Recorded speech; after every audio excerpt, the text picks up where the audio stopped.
Buenas tardes. A nombre de la Universidad de Colima, les damos la bienvenida a la conferencia magistral Cáncer de mama, situación global en Latinoamérica, abordaje psicoemocional y estilo de vida en el marco del Día Mundial de la Lucha contra el Cáncer de Mama. Le agradecemos mantener su sesión de Zoom en modo de vista del hablante para tener una mejor experiencia durante el evento.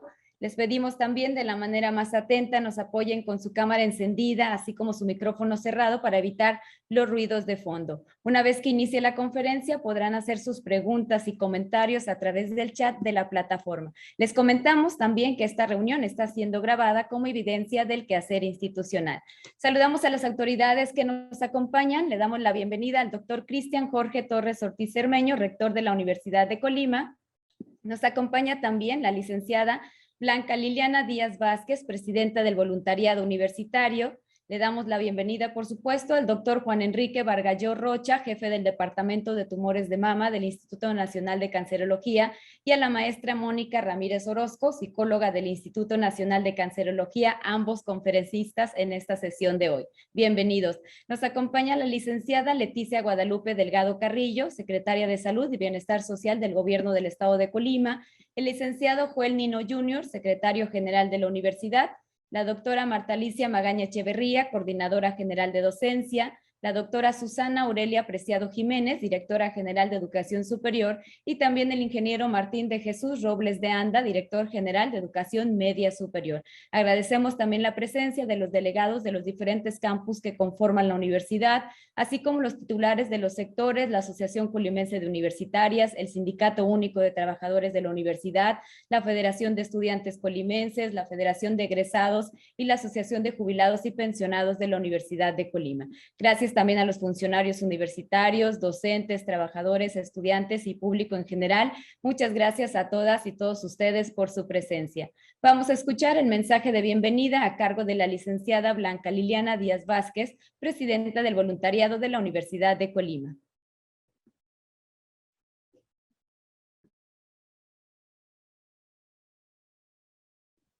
Licenciada, tiene apagado su micrófono, si nos apoya, por favor. Una disculpa. Muchas gracias a todos y todas. Bienvenidos sean. Gracias al doctor Cristian Torres Ortiz Cermeño por acompañarnos, rector de la Universidad de Colima. Agradezco también la presencia de nuestros conferencistas, el doctor Juan Enrique Bargalló, así como la maestra Mónica Ramírez Orozco, y a las autoridades que nos acompañan, como la licenciada Leticia Delgado, secretaria de Salud, autoridades universitarias, sectores y sobre todo a los 650 estudiantes que nos estarán acompañando el día de hoy.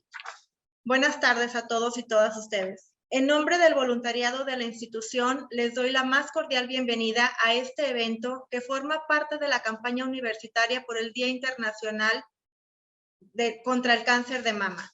Agradezco las instancias que intervinieron para que la conferencia fuera posible y sobre todo a los especialistas que el día de hoy nos acompañan por su disposición para hablar sobre el tema ante la comunidad universitaria, que sabemos de la importancia que las instituciones educativas tienen en la promoción de la salud.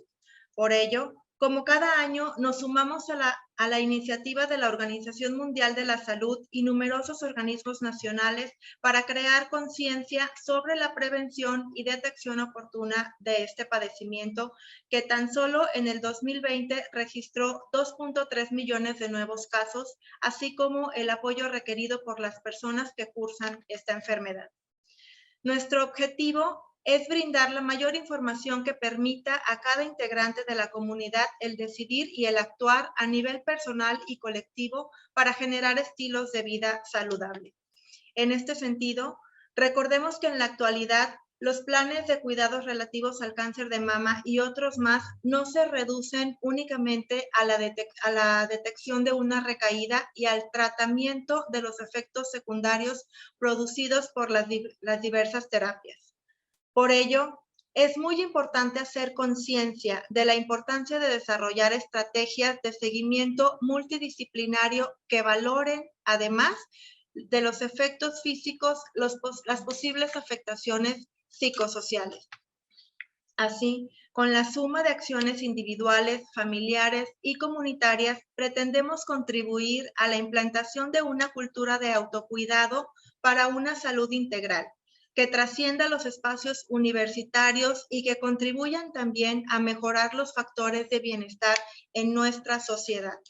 Con este propósito, reiteramos la invitación para mantenernos informados, especialmente a las mujeres, pues recordemos que somos nosotras a quienes más afecta esta enfermedad. Por lo tanto, debemos actuar en consecuencia para lograr una calidad de vida que permita nuestro desarrollo pleno. Muchas gracias a todos y a todas por su atención y escuchemos con atención lo que nuestros conferencistas tienen que decirnos el día de hoy. Bienvenidos y bienvenidas.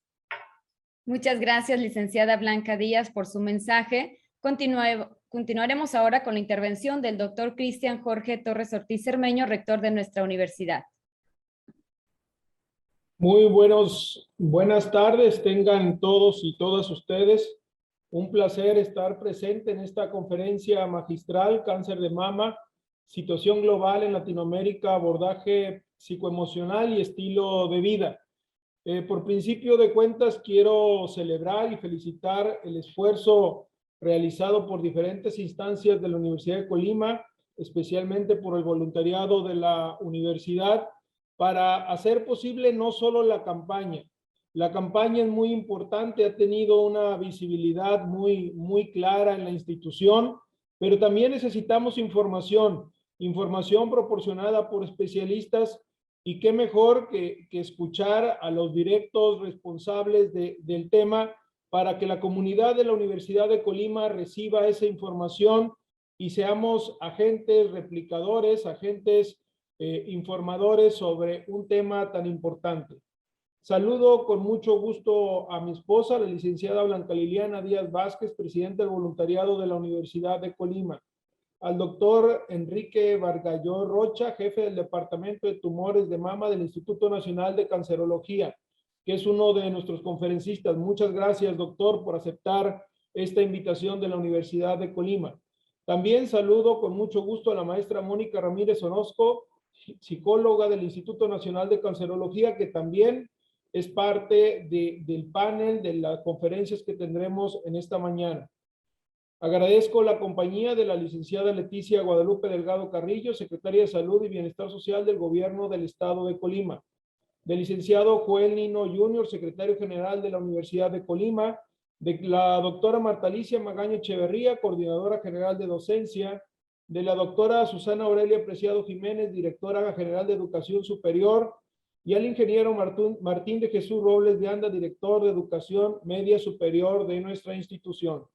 Saludo también con muchísimo gusto a todos los invitados especiales, funcionarios de la institución, líderes de sectores y sobre todo a todos los universitarias que están conectadas a esta conferencia virtual, que como ya referíamos, estamos exactamente en 687 personas conectadas, lo cual nos da muchísimo gusto porque tiene que ver con lo que mencioné en un inicio, esa capacidad no solo de hacer la campaña, sino como institución educativa de convertirnos en un agente que eduque, que pueda transmitir información valiosa al resto de la sociedad. De esta manera me uno al agradecimiento de mi esposa Blanca, a los participantes y ponentes por acompañarnos en esta conferencia. Ya lo decía ella con mucha claridad, como institución educativa tenemos la responsabilidad de contribuir a la tarea que realizan organismos y dependencias para hacer conciencia sobre la preservación de la salud y especialmente hoy sobre el cáncer de mama, pues representa uno de los problemas con mayor incidencia en las mujeres. En la Universidad de Colima así lo hemos hecho, al mejorar la calidad, inclusión, pertinencia y equidad de los programas encaminados a la formación de ciudadanos socialmente responsables, promoviendo hábitos de vida saludables que fomenten la cultura física y el deporte como parte de la formación integral, difundiendo el conocimiento que aquí se genera y estableciendo un esquema de apoyo a los sectores sociales del cual forma parte nuestro voluntariado. Ante problemas de esta naturaleza, colaboramos con diferentes ámbitos de gobierno y al interior de nuestra casa de estudios. Recientemente, por ejemplo, con la reactivación de los comités de salud para acrecentar los esfuerzos de promoción de los entornos saludables más allá de nuestros campus. Este día nos unimos a la Cruzada Internacional contra el Cáncer de Mama con la apertura de espacios para informar a la comunidad en voz de experimentados especialistas sobre la importancia de la sensibilización y prevención de este padecimiento y las posibilidades que todos tenemos para disminuir el riesgo de enfrentarlo. Es un gusto constatar la alta respuesta de los universitarios a este evento, pues ello refleja el compromiso que mantenemos por adquirir nuevos conocimientos para servir de mejor manera a la sociedad. Deseo a todos un aprendizaje provechoso. Muchísimas gracias y muchas felicidades a todos los organizadores y organizadoras de este evento. Muchas gracias por su atención. Gracias, rector Cristian Torres, por sus palabras. En este momento vamos a despedir a nuestras autoridades. Gracias por habernos acompañado en el inicio de esta conferencia. Muchas gracias, señor rector, por su presencia. Vamos a continuar. Antes de dar pie a la conferencia, les compartimos una breve semblanza de nuestros invitados. El doctor Juan Enrique Bargalló Rocha es experto en cáncer de mama y cuenta con más de 20 años de experiencia en diversas instituciones de prestigio, como el Centro Médico ABC Observatorio y el Instituto Nacional de Cancerología. Se formó como médico cirujano de la Universidad La Salle, realizó las especialidades en cirugía oncológica y cirugía general, ambas en la Universidad Nacional Autónoma de México en la UNAM. Actualmente es jefe del Departamento de Tumores Mamarios del Instituto Nacional de Cancerología. Es parte del Consejo Mexicano de Oncología, de la Sociedad Mexicana de Oncología, del Consenso Mexicano de Cáncer de Mama, de la Sociedad de Cirugía Oncológica en Estados Unidos y de la Sociedad de Cirugía Oncológica de Europa. Ha colaborado en diferentes publicaciones nacionales e internacionales. Gracias a sus aportaciones, el doctor Bargalló Rocha es reconocido como uno de los mejores médicos especialistas en oncología médica de la Ciudad de México. Lo acompaña en esta conferencia la maestra Mónica Ramírez Orozco, es licenciada y maestra en psicología por la Facultad de Psicología de la UNAM, candidata a grado de doctora en Psicología y Salud en la Facultad de Psicología de la UNAM, es psicóloga clínica en el Departamento de Tumores Mamarios del Instituto Nacional de Cancerología de México, es docente de Psicología en la Universidad Intercontinental, realizó una estancia en la Universidad Complutense de Madrid, en donde obtuvo certificado por el curso Tratamientos Eficaces en la Psicopatología de las Emociones, Estrés y Salud.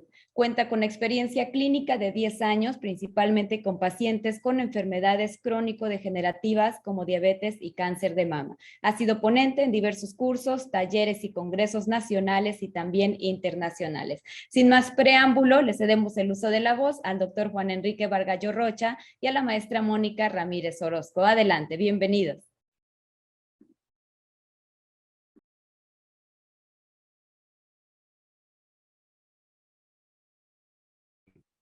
Pues muchísimas gracias a la licenciada Blanca Díaz por esta gran iniciativa y gracias a todo su equipo de trabajo y gracias a todas las autoridades y poder converger sin duda a más de 700, pero además poder converger a las instituciones académicas como una universidad, a las instituciones gubernamentales locales, sin duda como la Secretaría de Salud. Creo que es realmente entender el todo, o sea, que tenemos que impactar en el individuo, pero tenemos que impactar también en el tema de educación y en el tema de políticas públicas y en el tema de hacer las cosas. Entonces, gracias por esa iniciativa, gracias por la invitación.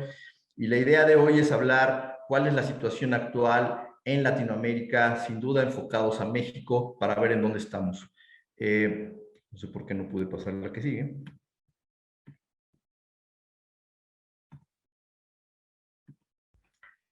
Quiero comenzar y me voy a tomar un minuto para que Colima se sienta extremadamente orgulloso porque el Consenso Mexicano sobre Diagnóstico y Tratamiento de Cáncer de Mama es conocido como el Consenso de Colima. Y la razón fundamental es porque el primer consenso, y esta es la 9ª edición de este año, empezó en 1994 y de manera ininterrumpida todos los consensos se han hecho en ese lugar.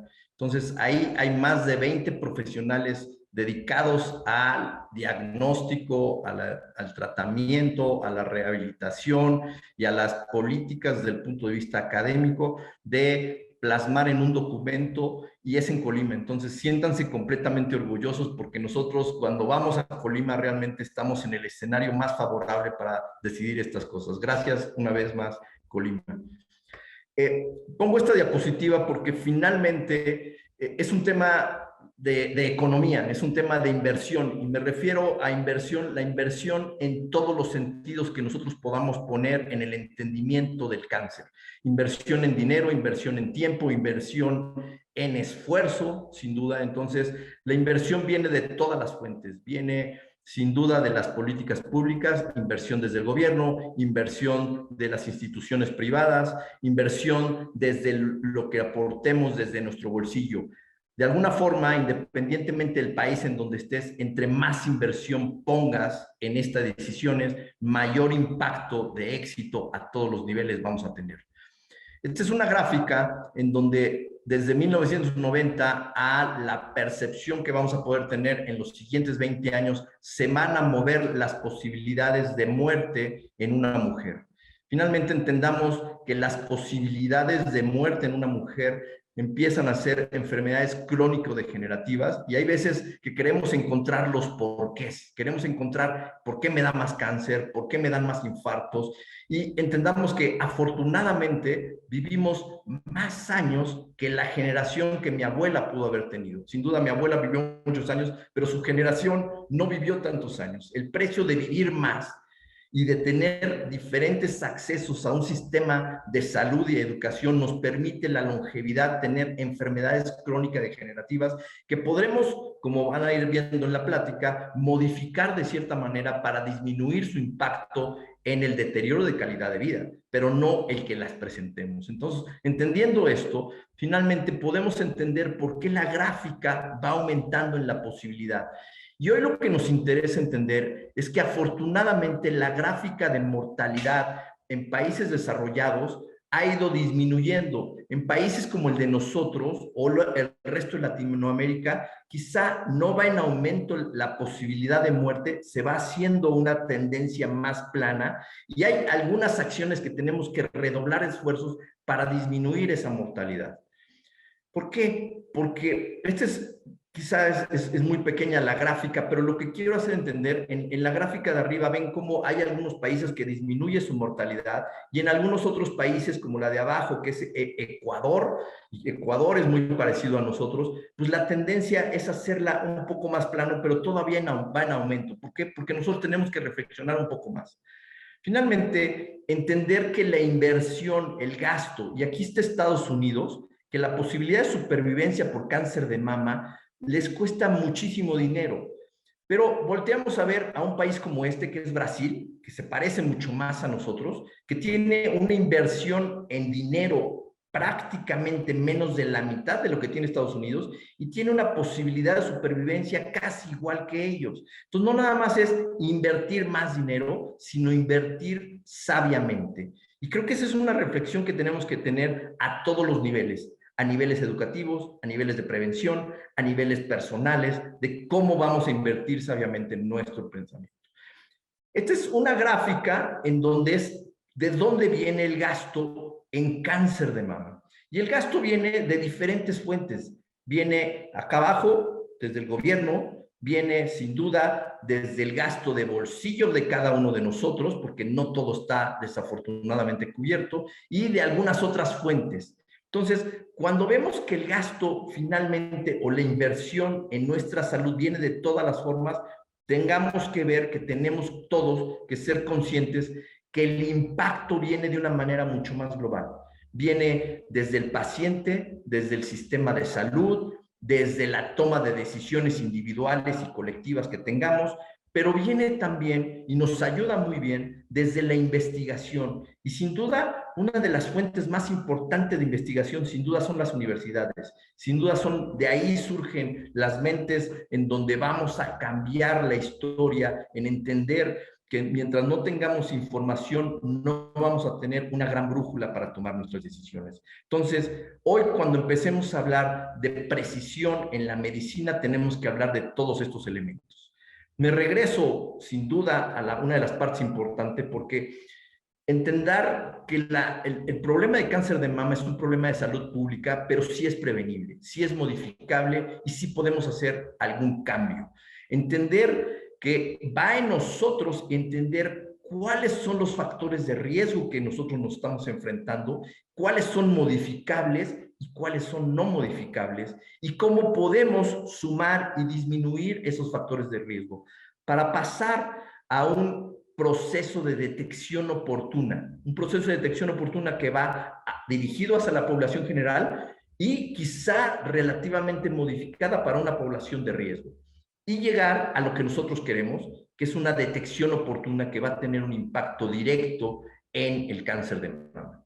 No puedo seguir hablando si no tomo unos minutos para entender un poco sobre la biología del cáncer de mama. Y de la manera más sencilla que pudiera yo encontrar un poco, finalmente es entender que cuando hablamos de un cáncer es una palabra muy genérica. Sin duda es una alteración en una célula que cambia y empieza a tener un crecimiento anormal y de manera desordenada de una célula normal que tiene la capacidad de destrucción a los tejidos vecinos y tiene la capacidad de afección a tejidos a otros sitios, y le vamos a llamar metástasis.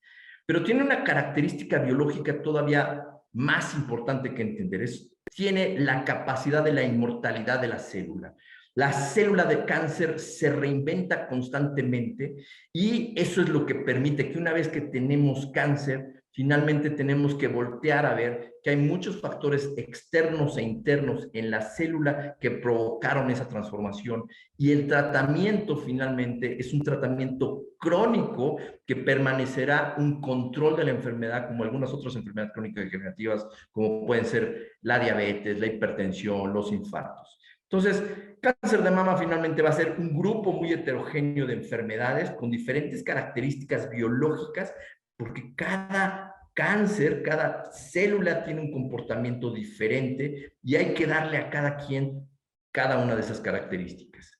Y vamos a pasar, que viene de una cadena de eventos ordenados, viene desde la célula normal a una fase que probablemente no tenemos hoy día acceso a la detección, y que veamos en caminos enormes en que probablemente con una muestra de saliva, con una muestra de sangre, podamos encontrar tempranamente algunas alteraciones y sin duda prevenirlas o dar paso a hacer algunas otras acciones. Y finalmente hay alguna fase preclínica, finalmente no encontramos, no se toca y no tiene ninguna sintomatología, y ahí donde los estudios de imagen y la piedra angular en un tiempo de más de los últimos 30 años sigue siendo la mamografía o la mastografía. De ahí la importancia de por qué levantar la voz, de que este estudio va a encontrar en una fase preclínica, una fase inicial, prácticamente nosotros encontramos al cáncer y no el cáncer nos encuentra a nosotros. Sin embargo, hay un grupo de personas, hay algún grupo de pacientes que no lo encontramos en esta fase y lo encontramos cuando detecta un tumor palpable. Hoy pudiera decir, independientemente en el momento en el que encontremos el cáncer, al cáncer podemos hacer muchas acciones para disminuir su mortalidad.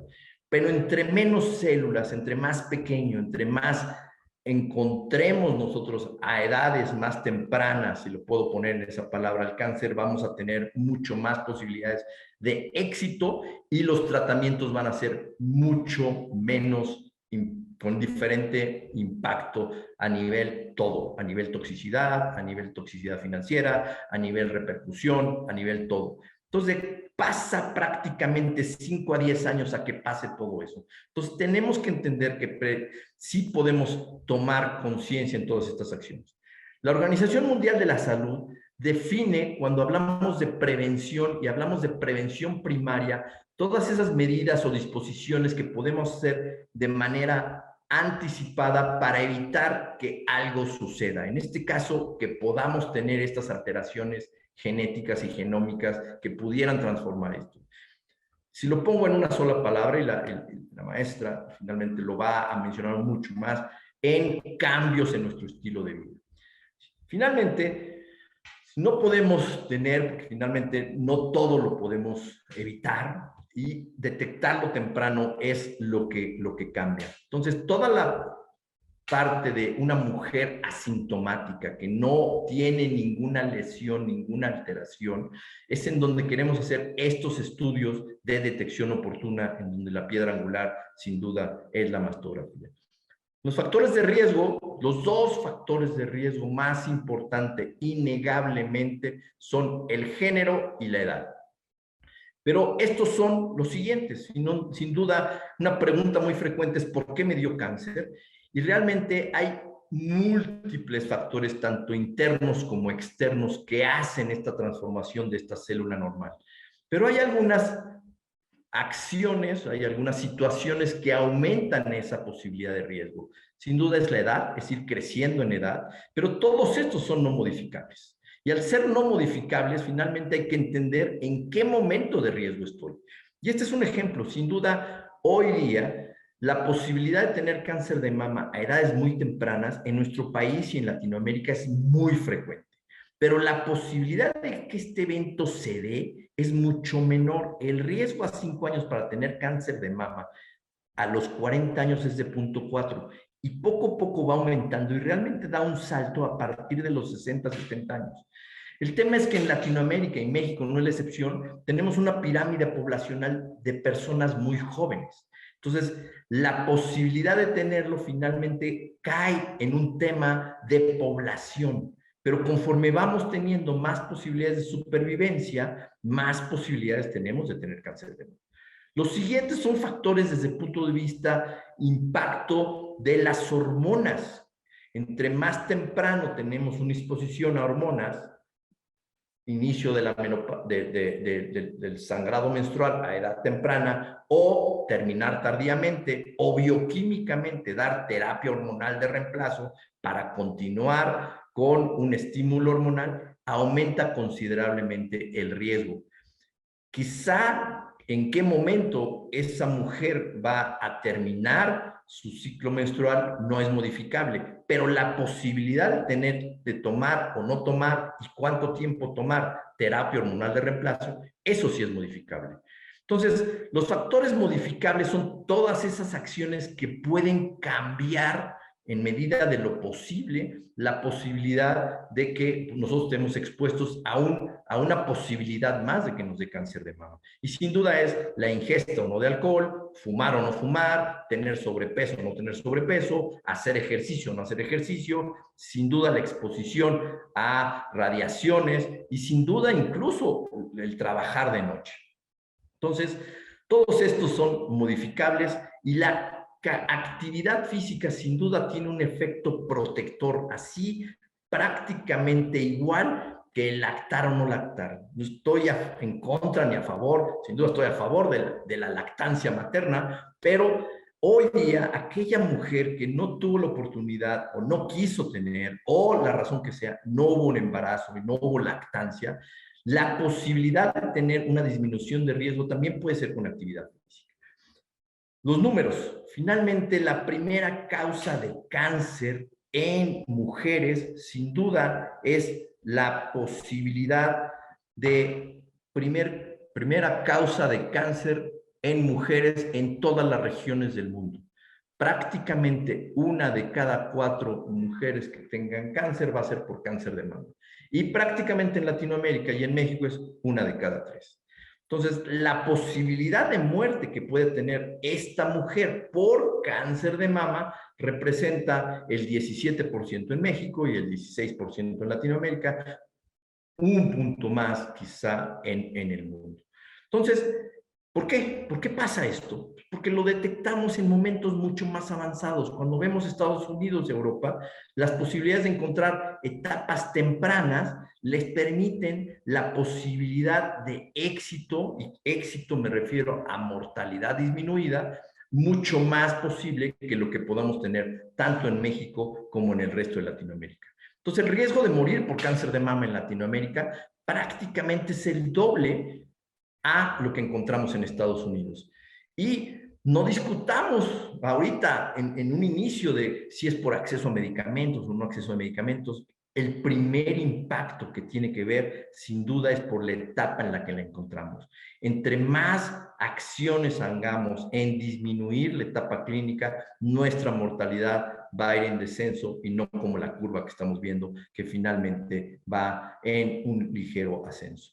La edad de presentación, asumamos esa pirámide poblacional que tenemos, y antes de decir, no, en edades jóvenes no aparece, la mitad de nuestras pacientes está alrededor de 50 años. Entonces, hoy prácticamente todas las mujeres en nuestro país hay que hacer conciencia que finalmente pueden tener una lesión por cáncer de mama. Estas son estadísticas del Instituto Nacional de Cancerología, y lo que quiero mostrarles es que la mayor parte empiezan a ser ya lesiones palpables con afección hacia los ganglios, y que sin duda desde la prevención, desde la detección oportuna hubiéramos podido hacer momentos más tempranos y otras características. Yo decía hace un momento, y lo refrendo, este es un estudio que nosotros hicimos en 9,000 pacientes en cancerología, etapa por etapa, qué tanto tumor hay, no importa, incluso en la etapa más avanzada, y esta es la curva de la etapa más avanzada, etapa 4, si nos comparamos con Estados Unidos, prácticamente la curva de supervivencia en nuestro instituto es muy similar a lo que tienen los americanos. ¿Qué acciones podemos hacer para lograr esas condiciones? Sin duda son muchísimas acciones, pero lo más importante no es que tengamos igual etapa por etapa, sino podamos tener una supervivencia por arriba del 90% cuando encontramos etapas 1 en etapas 2. Entonces, cualquier acción que hagamos, sin duda es importante desde ese punto de vista. Y veamos como un todo, veamos cómo nos integramos en que el sistema de salud, cualquiera que este sea, nos sumemos a un diagnóstico oportuno, y no solo al diagnóstico, a meternos a la atención más importante, al lugar adecuado, porque ahorita les enseñé lo que sucede en cancerología, pero es totalmente diferente las curvas de supervivencia que puede tener ese hospital con esas características, y no es que tenga más recursos o menos recursos, sino hay algunas acciones que sí hacen diferente para tratarlo. Finalmente, si lo pongo en una sola palabra, lo tratamos en equipo, no lo tratamos individualmente, porque todo termina en calidad de la atención, y calidad no nada más es supervivencia, sino calidad de vida, impacto en entender cómo ir tratando tempranamente los efectos secundarios para los tratamientos de todo esto. Entonces, volteamos a ver cómo impactamos en disminuir en esas etapas avanzadas. ¿Qué se ha hecho para prevenir el sistema de salud? Bueno, pues finalmente entender que la cobertura en salud, la mayor parte es a nivel gobierno, prácticamente cubre, hoy hay salud universal para cáncer de mama, independientemente el sistema en el que tú estés afiliado en donde trabajas, pero cuando hacemos mastografías prácticamente es diferente los números de la cobertura que tiene. Entonces, hoy entendamos que la cobertura finalmente depende de que yo vaya a hacerme el estudio. Hay muchas acciones a nivel gubernamental, como la modificación de la norma oficial mexicana 041 para cáncer de mama. La última modificación fue en 2011. Ahorita estamos algunos expertos hablando de cómo podemos cambiar esa modificación o cómo modificar para el 2021. Y son acciones que finalmente van a tener un impacto sin duda para las políticas públicas de todo eso. Pero al mismo tiempo, no necesitas esperar a que eso suceda, donde ya hay acciones a todos los niveles, a nivel del IMSS, a nivel de las UNEMES por la Secretaría de Salud, a nivel de la SEDENA, o sea, todos están pensando en detectar oportunamente, pero no podemos hacer nada si las personas no van ahí. Entonces, sin duda, hay grandes campañas. Y les presento esta gráfica porque finalmente tanto las UNEMES, y las UNEMES son de la Secretaría de Salud, y Prevenims es del IMSS, y finalmente aquí es en donde tienen diferentes situaciones en donde va a haber una acción de detección oportuna muy bien establecida. Pero me llama la atención los estados del sureste en donde ni uno ni otro. Entonces creo que sí le debemos al país sí le debemos el tener un poco más de apertura para esto. Sin duda, se hacen alrededor de 4,000 mastografías por unidades móviles, hay 24 en la Ciudad de México, hay otras 44 unidades en el resto, entonces sí hay mucho esfuerzo a todos los niveles. Entonces, hoy finalmente el reto de la prevención está hacia todos los que están dispuestos a levantar la voz. Y los que están dispuestos a levantar la voz es desde todos los ángulos, desde el gobierno, desde la educación, desde todas las condiciones, y detectar que pues sí hay déficit de personal, que sí hay poca sensibilización de cuáles son los factores de riesgo, qué modelo es más eficiente y qué modelo es menos eficiente, pero sumando esfuerzos creo que vamos a llegar a otro sitio. Hoy creo que no nada más tenemos que hablar de mastografía, sino también de exploración física por personal de salud. Y la capacitación en personal de salud es importante porque podemos tener tan importante la especificidad de una buena exploración como una buena mastografía. Y no es uno mejor que otro, sino la suma de ambos. ¿Por qué? Este es un estudio de hindú que finalmente encontró que cuando nosotros hacemos examen, además de la mastografía, todavía podemos encontrar mucho más eventos. ¿Por qué? ¿Por qué soy enfático en esta parte del examen por un especialista? Pues porque debemos mastógrafos en nuestro país. Hoy la OCDE promueve que debe haber alrededor de 22 mastógrafos por millón de habitantes. Para el 2018, para el 2014 teníamos 7.4 mastógrafos por millón de habitantes en México. Para el 2018, hace 2 años, 11,000. Y finalmente se ha ido incrementando el número de mastógrafos. Pero cuando pones, segmentas a cuál le tienes que dar, finalmente tienes que focalizar para aumentar a tu grupo de mayor riesgo. Entonces, son políticas de salud pública, pero por muchas políticas y acciones que se estén haciendo de salud pública, sin duda, creo que la conciencia, la educación, el hacer este tipo de pláticas a la población civil ayuda para que la paciente sin duda vaya.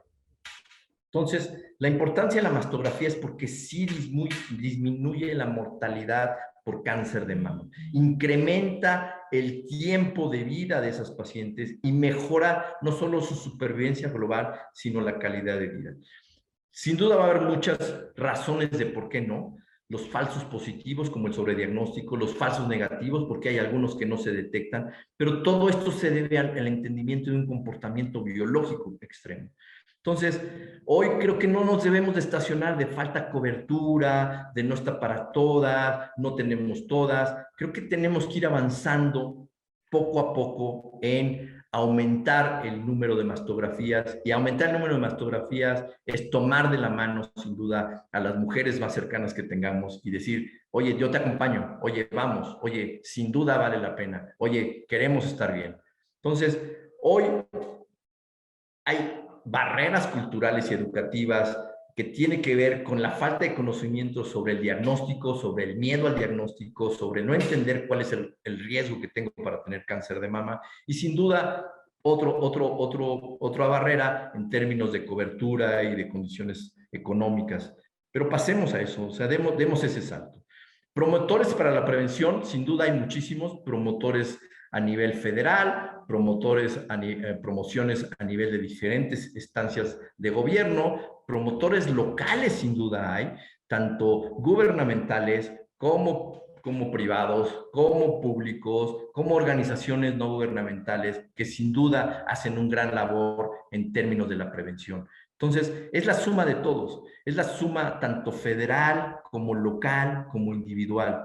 Y al mismo tiempo, todo el tema de investigación es muy importante, porque la única forma de tener una estrategia de cómo disminuir esta es involucrar el tema de investigación y ponerle números al asunto. Y sin duda instituciones académicas como las universidades, colegios médicos, el CONACYT, sin duda fondos sectoriales de investigación para invertir, sin duda, en contestar preguntas de investigación, nos harán otro nivel. Al final del día, creo que la palabra de educación impacta a todos los niveles. Educación a los profesionales de la salud, y también de los no profesionales de la salud. Finalmente, este es un curso que, por ejemplo, nosotros damos de prevención y diagnóstico para médicos de primer contacto basado en competencias y habilidades. La sociedad civil, la educación a la población general es un esfuerzo prácticamente de muchas sociedades civiles y creo que sin duda hay que sumar esfuerzos. Y en esto se suman actrices y futbolistas y todo el que quiere levantar la voz. Entonces, en estas estrategias, sin duda, el conocimiento acerca de los factores de riesgo individuales y colectivos creo que es muy importante para las acciones. Hoy, saber en qué momento de riesgo estoy por edad, por género, por algunos factores asociados, cuáles puedo modificar y cuáles puedo no modificar, me puede llevar a identificar si tengo que tomar una acción como la población general o una acción como de factor de riesgo. Porque la mastografía, sin duda, es importante hacerla, pero hay que saber qué grupo de pacientes, en qué edades y en qué factores de riesgo lo podemos tener. Entonces, estas son las propuestas, estas son el referir tempranamente a otros sitios es muy importante, porque una vez que tenemos el diagnóstico, sin duda tenemos que implementar y cambiar la forma de hacerlo, porque ahora no nada más tenemos que detectarlo, sino hacer el diagnóstico rápido y buscar las mejores rutas de referencia. Y este es ahorita nosotros tenemos un proyecto para implementación de algunas clínicas de diagnóstico rápido y de referencia, porque el problema, una vez más, y lo repito, es el diagnóstico tardía y sin duda la solución es cómo encontrarlo tempranamente, pero ponerlos en un diagnóstico rápido en el lugar correcto. ¿Por qué? Porque la supervivencia va de acuerdo a en qué momento lo encontramos. Entonces, el acceso al tratamiento va a cambiar sin duda en qué tan desarrollado pueda ser nuestro pensamiento. Aquí son países, pero el desarrollo al final del día es mental. Entonces, quitemos el altos ingresos o bajos ingresos, sino cómo invertimos de manera más adecuada para nuestros pacientes. Este es un modelo de crecimiento de un tumor. La percentila 50, o sea, la mitad de los tumores más o menos tiene un comportamiento de crecimiento que puede llegar a 2.5 centímetros a lo largo de 8.5 meses. Entonces, perfectamente puede estar en un periodo temprano si hacemos las acciones individuales correctas. Porque luego el tiempo de atención, y este es un ejemplo que nosotros hicimos, medimos cuánto pasaba de que teníamos el diagnóstico, iniciamos el tratamiento y hoy nos permitimos que sea alrededor de 60 días. Pero vean, hay pacientes que inician su tratamiento prácticamente a 160 días. Entonces tenemos que homogeneizar la forma del inicio de los tratamientos.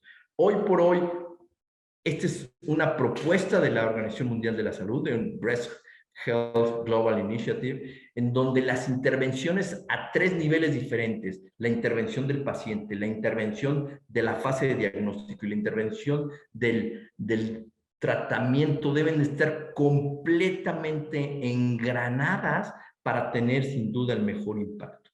Entonces, estas estrategias son para que encontremos a estos tumores en la fase preclínica o en una fase de diagnóstico temprano, para que sin duda podamos tener éxito en el doble o en el triple de las pacientes que estamos teniendo ahorita.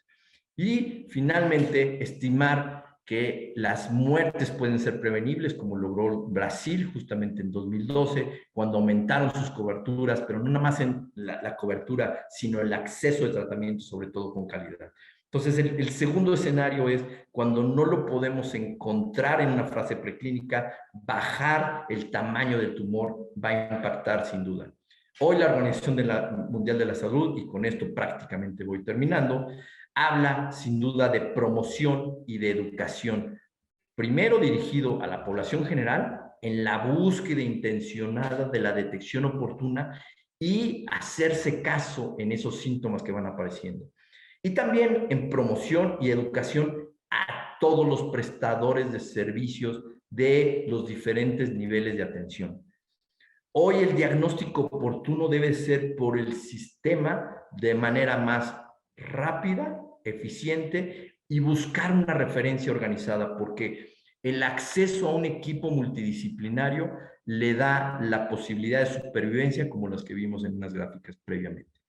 Entonces, hoy tenemos que hablar a nivel no nada más de las condiciones clínicas y de imagen, sino también de quién toma la biopsia, cómo la lee, para encontrar, sin duda, las mejores estrategias para todo esto. Quiero cerrar con esta diapositiva porque finalmente quiero también dejar un mensaje positivo. Quiero dejar un mensaje positivo porque en 1950 la posibilidad de supervivencia que tenían las mujeres con cáncer de mama, todas, independientemente de su tipo, independientemente de la etapa clínica, era alrededor del 40%. Para el año 2000, la mediana de supervivencia era alrededor del 85%.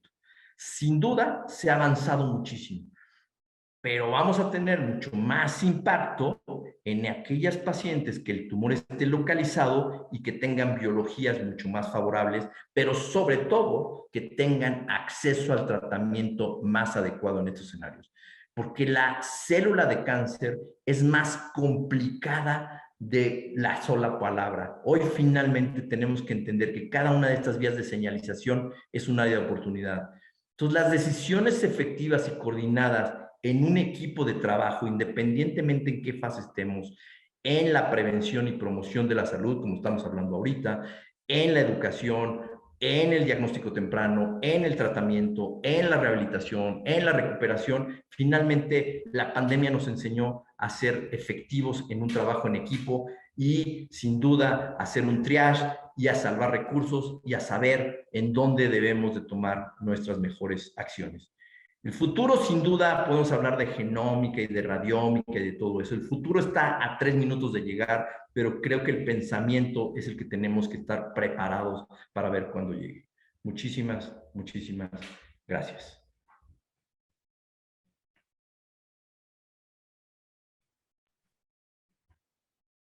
Muchas gracias, doctor. Vamos a continuar con la intervención de la maestra Mónica Ramírez y al finalizar ya las 2 intervenciones hacemos la sesión de preguntas y respuestas. Adelante, maestra Mónica. Claro que sí, muchísimas gracias, doctor Bargalló, también muchísimas gracias por este preámbulo que nos da. Yo voy a hacer un complemento justamente de esto tan importante que ya nos comentó el doctor, porque justamente lo que queremos es dejarles básicamente 3 mensajes. Uno, pues es obviamente la magnitud del problema, que el doctor ya nos hizo favor de ponerlo de manera muy puntual. El segundo será justamente la importancia de integrar el abordaje emocional, de integrar al equipo de psicología, y esto conlleva la forma en cómo trabajamos, y en eso voy a hacer un poquito de énfasis, dado que nuestra población también es mucho joven, universitario, y que vean realmente cuál es el trabajo que nosotros podemos hacer, o que quienes están, espero que haya muchos asistentes que tengan la idea de estudiar psicología, de entrar en el mundo de la salud, entonces ahí van a ver el panorama de todo lo que podemos trabajar.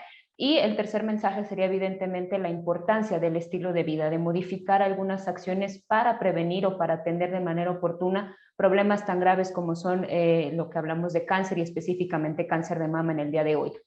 Entonces, bueno, no tengo ningún conflicto de interés para esta ponencia, y solamente, ¿no?, recalcando un poquito lo que ya vimos en el panorama epidemiológico. Hoy en día sabemos que el cáncer de mama es un problema de salud pública, como bien lo mencionaba el doctor. Sabemos que 1 de cada 8 mujeres va a poder tener esta posibilidad de padecer la enfermedad. Entonces, desde ahí vamos dimensionando tanto la magnitud del problema como la importancia no solo de la atención médica y física, sino de la atención emocional. ¿Por qué? Porque, como podrán ver, y lo vamos a ir viendo a lo largo de la presentación, la enfermedad conlleva diferentes afectaciones, no solo en el nivel físico, sino también en el nivel psicológico, en el nivel emocional, en el nivel familiar, laboral, ¿no? Va a impactar en diferentes áreas de la vida. Afortunadamente, hoy en día también tenemos ya mayores tasas de supervivencia, como ya vimos, entre el 60 y 90% de las mujeres que enfrentan esta enfermedad van a tener una sobrevida larga, pero eso también conlleva afectaciones a largo plazo, tanto físicas como emocionales, que a veces dejamos un poquito de lado y que hoy más o menos lo vamos a platicar. Es un tema muy amplio, pero sí quiero que se lleven toda esta parte de información el día de hoy. Eso nos permite también, afortunadamente, que hoy en día ya hay mucha investigación acerca del tema. Eso es algo que nos ha ayudado tanto a la psicología como a otras ciencias a posicionarnos también cada vez más, mostrando evidencia de lo que trabajamos y de cómo podemos ayudar a estas pacientes desde una base evidentemente científica y basada justamente en la medicina basada en evidencia. Entonces tenemos hoy en día grandes alternativas de atención psicológica que iremos revisando a muy grandes rasgos. Yo lo que quiero es que a lo mejor algunos no tienen tanta familiaridad con el tema, ¿no? Es población joven y solo quiero que vislumbren, no nos vamos a meter en este tema, evidentemente, además el doctor ya nos habló un poquito a grandes rasgos de lo que es el cáncer. Solamente quiero que visualicen la cantidad de tratamientos a las que se puede someter cualquier mujer con cáncer de mama. Ustedes pueden ver ahí a grandes rasgos, ¿no? La cantidad de afectaciones también, y esto aquí solo les menciono algunas de las afectaciones físicas. Pueden ver las imágenes de todo lo que una mujer puede llegar a padecer cuando se enfrenta al cáncer de mama. ¿Y por qué es tan importante? Porque evidentemente todos estos tratamientos van a impactar de manera emocional y a nivel psicológico a las pacientes y a los familiares. Y todas estas afectaciones físicas que ustedes ven, como la fatiga, la pérdida del cabello, incluso la náusea, vómito que se enfrenta con algunos tratamientos, va a impactar directamente en la parte psicológica. ¿Cómo? Desde el momento de la sospecha, ¿no? De que hay una enfermedad, de que puede haber un tumor maligno y todo el proceso de diagnóstico, tratamientos e incluso hasta la fase de supervivencia, pues vamos a vivir un proceso de duelo. La paciente va a estar en un proceso de duelo que tenemos que apoyarla a enfrentar desde el momento inicial hasta la fase de sobrevida. Hoy en día sabemos que hasta 1/3 de los pacientes con cáncer van a poder padecer algún desorden de salud mental. Imagínense la importancia de esto, de integrar hoy en día al equipo de psicología, de psico-oncología dentro de la atención del cáncer. Con mayor frecuencia vamos a ver trastornos adaptativos, trastornos de ansiedad, trastornos de depresión, pero eso no nos exenta de algunas otras patologías mentales que tendremos que ir evaluando durante todo este transcurso. Y precisamente algo que yo les voy a hacer mucho énfasis es en esto.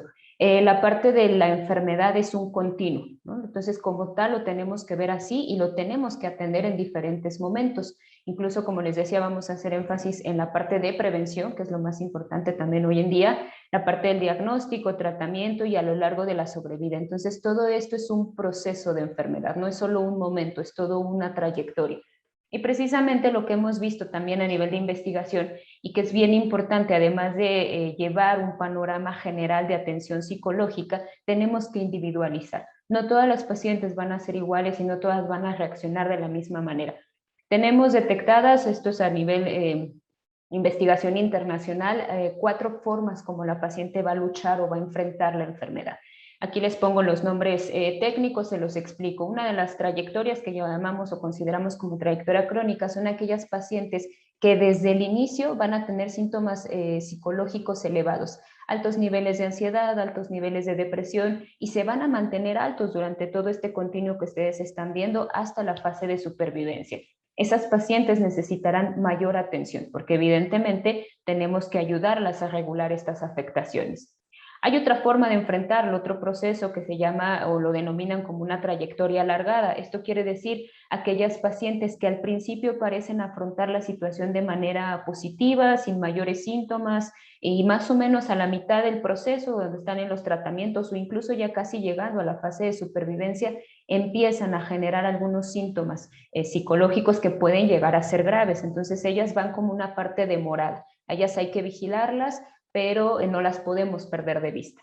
Tenemos otra trayectoria que es la fase de recuperación. Son aquellas pacientes que, al contrario de lo que les acabo de mencionar, empiezan con altos síntomas, ¿no? El proceso del diagnóstico es el más complicado, entonces hay que ayudarles a procesar todo el diagnóstico, todo la llegada de la enfermedad, pero conforme avanza la enfermedad, conforme van enfrentando los tratamientos y llegando a la fase de sobrevida, se van recuperando y los niveles de sintomatología psicológica van disminuyendo.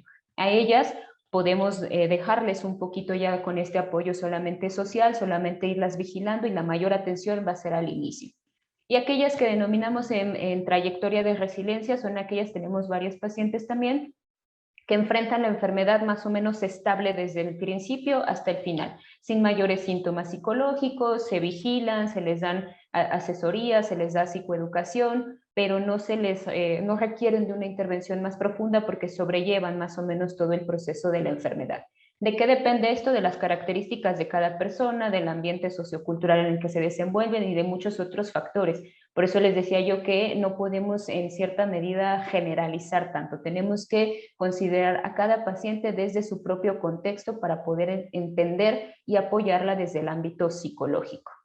¿Qué más sabemos? Pues hoy en día sabemos que tenemos que cuidar ciertos momentos críticos y eso es importante que todos lo conozcamos porque también mucho de la finalidad de la campaña en general de concientizar para el cáncer de mama no es solo la parte de prevención física y de la enfermedad, sino también ser más empáticos, porque a veces nos falta mucho esta situación a nivel sobre todo, por ejemplo, laboral o a nivel social, ser más empáticos con aquellas personas que están atravesando por una situación tan complicada. Entonces, hoy sabemos que cuáles son los momentos más críticos en los que una paciente puede tener mayor problema o mayor afectación psicológica o emocional.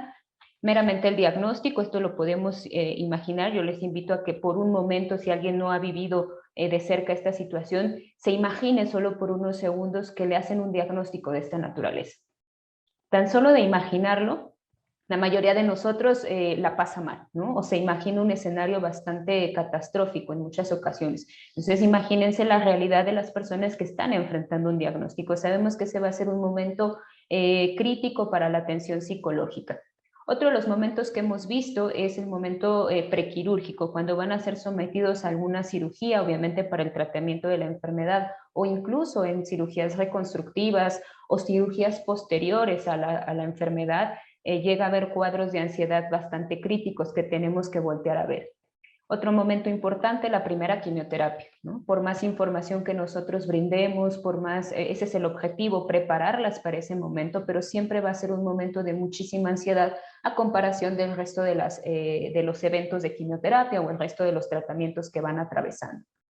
Aquí voy a hacer énfasis también algo que a veces se nos olvida un poquito, que es esta fase de supervivencia, ¿no? Ya les decía yo que también va a conllevar algunas afectaciones y no tenemos que olvidarlas. Se ha visto que el primer año de sobrevida, cuando acabamos los tratamientos, suele ser también el más complicado, porque es el reingreso a las actividades, es lidiar con algunos otros efectos secundarios de largo plazo, afectaciones a nivel psicológico. Entonces tenemos que atender a las sobrevivientes de cáncer, que afortunadamente hoy en día también a nivel global es un área que está muy en auge, que se está volteando a ver qué necesitan nuestras sobrevivientes de cáncer. No es solo terminó la enfermedad y las dejamos ahí. Tenemos que atenderlas desde la parte física y desde la parte psicológica.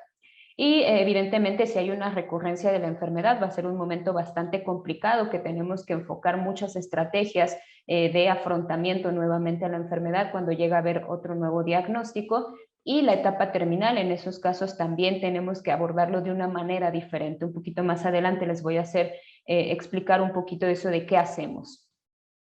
¿Qué hacemos en el momento del diagnóstico? Se los voy a ir preparando, se los voy a ir explicando como en cada fase de la que hablamos en este continuo. Cuando estamos en un momento de diagnóstico, lo primero que tenemos que hacer es entender que la paciente seguramente estará en un proceso de shock. Yo les decía hace rato, tan solo de imaginarlo, muchas de nosotras nos podemos incluso quedar en este shock, ¿no? De decir, ah, caray, sí tengo algo, tal vez sí me lo diagnosticaron, no entendemos lo que está pasando, es muy probable que haya un proceso de negación, ¿no? En donde yo no acepto qué está pasando y no acepto del todo la enfermedad. Hay que procesarlo, hay que ayudarle a la paciente a enfrentar este momento tan complicado y ayudarla a integrarse a todo lo que conlleva la enfermedad, ¿no? Porque es el inicio de un proceso bastante largo, bastante complicado, de citas, de tratamientos, de trámites incluso administrativos en los que en ese momento del diagnóstico ella no logra comprender la situación. Ahí es un momento crítico para los psicólogos para poder atender. Es normal que haya enojo, que haya miedo, que haya tristeza, que haya un sentimiento o pensamientos en torno a la culpa. Eso es algo muy de nuestra cultura, ¿no? Desafortunadamente tendemos a pensar casi de forma inmediata qué hice yo para ocasionar esto. O por qué me está pasando a mí, seguramente algo hice o algo no hice y por eso me está sucediendo la enfermedad. Y eso es algo que es bien difícil de trabajar, pero que tenemos que empezar por ahí para también ayudarle a enfrentar el proceso de una manera más positiva y más adaptativa. Hay mucho estrés, hay ansiedad, incluso se ha visto que hay un momento de desesperanza, como lo conocemos, ¿no? Esta pérdida del sentido de vida, pérdida del futuro, ¿no? Y eso es algo que tenemos que ayudarlas a recuperar también a lo largo del proceso. Es normal que haya alteraciones del sueño, alteraciones en el apetito, más que nada por el estado emocional. Ahorita no tanto porque no tenemos tratamiento, sino es meramente por el impacto emocional que va a dejar una noticia tan fuerte. Pero ¿qué pasa justamente después? Cuando ya empezamos, cuando ya iniciamos con la parte de los tratamientos, ahí se viene todavía un proceso más complicado. En el mejor de los casos ya lidiamos con esta parte del diagnóstico, ya sobrellevamos esta situación y entonces enfrentamos una nueva etapa. Pero si no hay una atención psicológica adecuada, viene acumulándose todo el proceso de shock del diagnóstico y empieza a las afectaciones que van dejando los tratamientos. Del lado izquierdo ustedes pueden ver más afectaciones físicas que tenemos que considerar, no podemos negarlas, es como la imagen que yo les presentaba de los tratamientos al inicio. Tan solo imagínense tener todas estas afectaciones. Y muchas de nuestras pacientes tienen todo esto, ¿no? Es un conjunto de síntomas y signos que van a tener que lidiar con los tratamientos. Y eso va a impactar de forma directa en la parte psicológica, en la parte emocional. Algo que es lo más común que refieren es la fatiga, y eso las limita, eso las lleva a un deterioro funcional junto con otros síntomas, por ejemplo, como el dolor. Hay limitación en la movilidad del brazo, del hombro, del área donde haya sido operada. Esto genera mucha impotencia de no poder hacer las cosas que yo solía hacer o ya no las puedo hacer de la misma manera. Ya no puedo cargar a mi bebé, ya no puedo cargar a mis hijos pequeños porque está contraindicado, porque no tengo la fuerza para hacerlo. Entonces, todo eso va impactando de manera importante en el sentido emocional. Hay alteraciones del sueño ya de una forma crónica, ya no es lo mismo de padecer insomnio un día que padecer insomnio durante 6 meses de tratamiento. Entonces esto empieza a generar también dificultades a nivel físico complementario y a nivel emocional, las mismas alteraciones del apetito, deterioro cognitivo, hay muchos problemas de atención, de memoria y eso también genera mucha frustración en las pacientes. Y algo en lo que trabajamos mucho específicamente en cáncer de mama y en la parte del cáncer en general ginecológico son las afectaciones en la imagen corporal. Ustedes veían al inicio de la presentación una imagen de una mastectomía radical, ¿no? Entonces es una cirugía bastante frecuente para atender el padecimiento y que va a dejar muchísimas afectaciones a nivel de imagen corporal, a nivel de sexualidad, y es algo en lo que los psicólogos tenemos que incidir casi en todas nuestras pacientes, porque esto nos va a conllevar mucha depresión, nos va a llevar síntomas de ansiedad o incluso cuadros de ansiedad generalizada, evidentemente estrés, deterioro también en las relaciones, no solo en las relaciones de pareja, sino también en las relaciones sociales. Muchas de estas limitaciones van a hacer que las pacientes se aíslen y ya no salgan de sus casas o ya no se consideren funcionales, y eso es algo que obviamente también va a seguir impactando a nivel emocional. La toxicidad financiera es algo que tenemos que considerar. Ya el doctor más o menos hablaba o daba un panorama de que tenemos también que entender toda la afectación económica que va a dejar la enfermedad. ¿Por qué? Pues porque evidentemente eso va a generar más estrés, más ansiedad y más impacto a nivel psicológico, todo lo que tiene que enfrentar a nivel financiero cualquier paciente de cáncer, en este caso hablamos de cáncer de mama. Todo esto en conjunto, parte física, parte psicológica, va a llevar un deterioro en la calidad de vida. Entonces, ahí seguimos detonando la importancia de integrar la atención psicológica en el ámbito de salud, en el ámbito hospitalario y más aún en el ámbito oncológico. ¿Qué pasa en la fase de supervivencia? Es algo que yo les decía que no tenemos que dejar de lado. A veces pensaríamos que ya la fase de sobrevida es algo donde todo está bien, donde ya no hay mayor afectación, la persona ya superó la enfermedad y entonces la dejamos como un poquito de lado. Pero es un momento bastante crítico porque ahora se van a enfrentar a nuevas afectaciones y nuevas preocupaciones. La principal de ellas es esto que conocemos como miedo a la recurrencia. Este miedo constante a pensar que la enfermedad puede volver, que va a reaparecer, ya sea en el mismo órgano o en alguna otra parte del cuerpo. Y esto quiero que lo visualicen no como un pensamiento aislado. El problema del miedo a la recurrencia es que es un miedo constante y son pensamientos que tienen todo el día, todos los días. Eso limita importantemente la calidad de vida, nos va a afectar en algunas actividades cotidianas porque no puedo concentrarme por estar solamente pensando en eso, nos lleva a sobrevigilar algunos síntomas de manera excesiva que también se convierte en algo poco saludable. Esto va a impactar directamente en síntomas de depresión, en síntomas de ansiedad y tenemos que atenderlo de una forma especializada. Es en esta fase también donde el deterioro cognitivo a veces se hace más presente, ¿no? Empiezan mayores dificultades de memoria, mayores dificultades de la atención, y como yo ya estoy reingresando a mis actividades cotidianas, empiezo a notarlo más o empieza a ser un poco más conflictivo para mí. Ya no me puedo concentrar en el trabajo, estoy teniendo problemas en mi casa, pierdo las cosas, ya llevo cuántas llaves perdidas. Entonces todo esto incluso puede poner en riesgo a las pacientes, y es algo que tenemos que atender también desde la perspectiva especializada.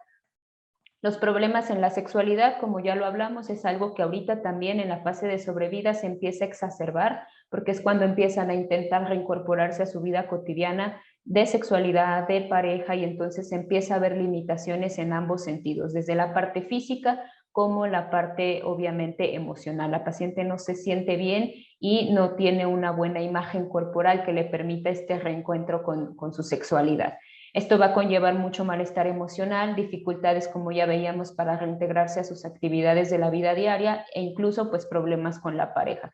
Pero sobre todo estamos viendo que impacta de forma importante en toda la calidad de vida.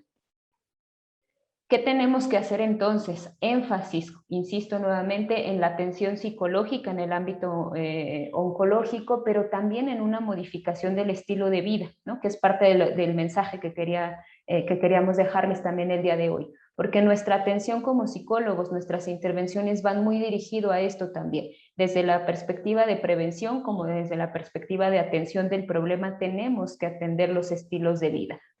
¿Por qué es tan importante? Aquí pueden ver algunos factores de riesgo que ya hemos mencionado. ¿Y por qué vamos a hacer tanto énfasis en esto? Pues porque tan solo vean con lo que nos dice la Organización Mundial de la Salud. Nos habla de que alrededor de un 30% de las muertes por cáncer en general, se van a deber a 5 factores que son meramente comportamentales, y ustedes los están viendo en pantalla y los pueden vislumbrar muy fácilmente sin necesidad de explicación. Las imágenes a veces, como bien dicen, hablan más o dicen más que 1000 palabras, ¿no? Entonces, ¿cuál es el mayor problema de los factores comportamentales o a qué nos referimos? Una falta de actividad física o sedentarismo, los problemas con el sobrepeso y la obesidad que nos van a desarrollar o nos van a poner en riesgo de desarrollar no solo cáncer, sino también algunas otras enfermedades crónico-degenerativas, altos consumos de alcohol y de tabaco. Todos estos son conductas, son cosas que podemos modificar y que incluso podemos prevenir. Entonces, la intervención psicológica también va a ir de la mano con la parte médica, muy encaminada hacia la modificación de estilos de vida y modificación de conductas, sobre todo cuando hablamos de este tipo de acciones que pueden ser prevenibles, que pueden ser modificables y que nos van a dar un escenario completamente diferente en todas las enfermedades. ¿Cómo lo vamos a hacer? Les voy a platicar a muy grandes rasgos, les voy a platicar más o menos qué es lo que hacemos. Obviamente esto nos llevaría más tiempo, pero con gusto cualquier duda o después les podemos platicar más a fondo de una manera específica cómo es el abordaje psicológico. Pero lo que vamos a hacer enfocado a cáncer de mama encaminado es hacia primero la detección temprana, la detección oportuna de cáncer. Ahí también incidimos los psicólogos, todo esto que les hablaba el doctor de la parte preventiva, de la importancia de hacer un diagnóstico oportuno, de reducir los factores de riesgo. Nosotros lo trabajamos desde la perspectiva psico-oncológica. ¿Cómo le hacemos? Primero tenemos que empezar con identificar algunas creencias que no son sanas o que conocemos como irracionales o como desadaptativas, que nos pueden llevar a ciertas conductas no tan favorables como las que veíamos previamente. Entonces tenemos que identificarlas y mediante estrategias específicas ayudarle a las personas o a las pacientes a modificar esas creencias con fin de fomentar nuevas conductas de autocuidado. ¿Y aquí qué incluye? Cambios en el estilo de vida general, ¿no? Los que ya habíamos mencionado, por ejemplo, estas conductas, reducir y manejar el estrés. Eso es algo sumamente importante en nuestros días. Hoy en día vivimos en un ambiente demasiado acelerado, demasiado estresante, donde hemos vuelto habitual el estrés en nuestras vidas. Y eso no debería de ser así, ¿no? Eso también ha afectado y ya está bien documentado cómo ha mermado nuestra calidad de vida e incluso la relación que lleva con el desarrollo de algunas enfermedades crónico-degenerativas. Entonces tenemos que enseñar a una mejor regulación y un mejor manejo del estrés, porque el estrés no lo podemos quitar en cierta forma. Es uno de esos factores justamente no modificables, ¿no? Ese existe, pero ¿cómo lo voy a manejar? Lo mismo que las emociones. No vamos a buscar quitar las emociones, que es algo con lo que a veces lidian mucho las pacientes o incluso los familiares. Las emociones están ahí por una razón y son completamente funcionales. Lo que tenemos que ayudar es a regularlas de una mejor forma para que el impacto no sea tan grave, ¿no? ¿Qué más vamos a fomentar en este cambio de estilo de vida? Lo que ya veíamos, la parte de la autoexploración. Y eso empieza desde edades muy tempranas. Ahorita que tenemos la oportunidad de estar con público tan joven en muchos sentidos, tenemos que ser más enfáticos en la autoexploración y en fomentar estas conductas de autocuidado entre todos, y mientras más personas lleguemos, mejor. Revisiones médicas, eso también es bien importante desde tempranas edades. El doctor pues nos ha dado un gran panorama y no me dejará mentir que desafortunadamente cada día vemos pacientes más jóvenes, ¿no?, que llegan con diagnósticos bastante complicados o ya con diagnósticos de cáncer de mama avanzados. Entonces, hoy en día tenemos que voltear a ver a nuestras jóvenes también para fomentar estos estilos de vida y estos factores protectores. Y algo que también hacemos pues es justamente este apego a los tratamientos. Pareciera que no se da, pero en muchas ocasiones este shock y esta negación del diagnóstico nos puede llevar a evitar los tratamientos. Lo que nosotros ayudamos al equipo médico es a las pacientes a que se apeguen por completo a sus tratamientos y podamos tener mejores resultados. Cuando hay un diagnóstico, no voy a entrar mucho en la parte de las técnicas, solamente les voy a explicar que conozcan qué hace el psicólogo dentro del ambiente oncológico y dentro del ambiente hospitalario en general. Cuando ya estamos en la fase de diagnóstico, ¿qué hacemos en psicooncología? Seguimos en la identificación de estas creencias que no son funcionales, hacemos mucha educación de la enfermedad, no solo en el paciente, sino en los familiares. Eso va a ser vital para que puedan enfrentar todo este proceso. Ya les decía yo, promovemos o ayudamos el apego al tratamiento o a los diferentes tratamientos, que muchas veces también pues el mismo impacto y las creencias que existen a veces no tan positivas sobre estos tratamientos lleva a conductas de desapego. Entonces tenemos que cuidar esa parte. Tenemos que ayudarlas a aumentar estas conductas de autocuidado aún en estas fases. Tal vez ya no va a ser para prevenir como tal la enfermedad, pero sí para prevenir complicaciones. Necesitamos que la paciente empiece a alimentarse mejor para que pueda enfrentar los tratamientos. Fomentamos que que lleve una vida activa, que haga ejercicio dentro de las medidas médicas que puede hacer cada paciente. Entonces, todo eso es parte del tratamiento integral de la paciente con cáncer de mama. Trabajamos con algunas técnicas para reducir la ansiedad y el miedo que conlleva todo este proceso de diagnóstico. Cuando hablamos ya de tratamiento, cuando la paciente ya está enfrentando los tratamientos, esto es algo bien importante porque tenemos en estos momentos, como ya vimos, bastantes afectaciones a nivel psicológico, hay muchos problemas de fatiga, ¿no? Como ya vimos, algunas afectaciones físicas que van a impactar directamente en la parte psicológica. Entonces, lo que tenemos que hacer mucho es identificar estas dificultades físicas y funcionales que están teniendo las pacientes. Una, si podemos ayudar a regular los síntomas, lo hacemos junto con el equipo obviamente médico. Hay veces que ya no se puede controlar esta parte, que tenemos que hacer más un proceso de aceptación y de adaptación a vivir con estos malestares, a sobrellevar estos síntomas, y eso no es algo sencillo obviamente para las pacientes, pero que podemos trabajar muy bien si lo hacemos desde un momento inicial. Y la parte de autorregulación emocional. Independientemente de todo el proceso médico, pues obviamente todo el proceso psicológico de enfrentar la enfermedad va a conllevar muchos cambios en el estado de ánimo. Entonces hay que enseñarles a autorregularse de esta manera, no solo a ellas, insisto, sino también a la familia, porque si no puede impactar también en muchas problemáticas familiares, y eso es parte de lo que también tratamos de trabajar con todas las pacientes de cáncer de mama. Y justamente aquí en el tratamiento quise hacer como la diferenciación, porque hay que considerar dos cosas bien importantes. Esto que yo les estoy hablando es cuando estamos ante un tratamiento curativo, que es en el mejor de los escenarios, ¿no? Pero también tenemos que considerar que hay una parte en la que el tratamiento ya no va a ser con finalidad curativa, sino va a ser un tratamiento paliativo. Aquí el escenario es completamente diferente. Aquí lo que vamos a hacer es enfocarnos más hacia otro tipo de necesidades que va a tener obviamente la paciente y los familiares. Vamos a tratar de ayudarla a recuperar esta sensación de pérdida de control, ¿no?, que se da de por sí durante toda la enfermedad, y más en este momento donde ya sabemos que no vamos a tener una opción de curación.